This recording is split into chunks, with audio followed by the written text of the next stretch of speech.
Guys, tuturuan ko kaya kung papaano mag-withdraw dito sa Lazada. Ganito lang siya. Punta tayo dito sa my wallet. Tapos, pag gusto mo makapag-cash in or cash out, dito lang siya. Mag-withdraw ka lang dito. Tapos, i-all mo lang siya. Let's start. Tapos, may lalabas dito ng identification, your face. So, take your ID photo. So, start now.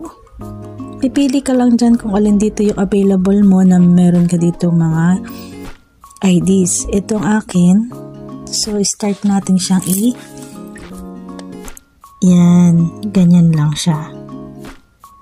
Pag na-picture na natin yung ating UMID ID or anumang mga IDs, pwede na tayo mag-selfie. Ganyan lang. Lapit lang natin. Blink, blink, blink. Yan. So, na-access na niya. Pwede na natin siyang ma-withdraw.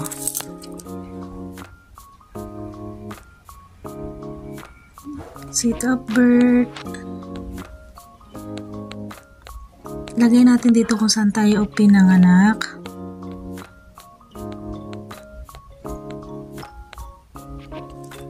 Lagay natin sa Batangas. Manufacturing, the next. Yan, submit na natin.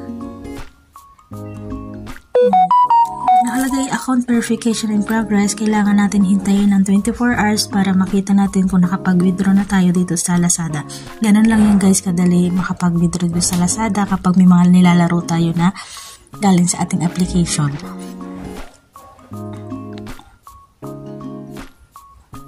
Yan, ganito yung lalabas kapag gusto mo mag-cash in or withdraw. Yan lang guys, madali lang po siya. Yan. Thank you guys for watching.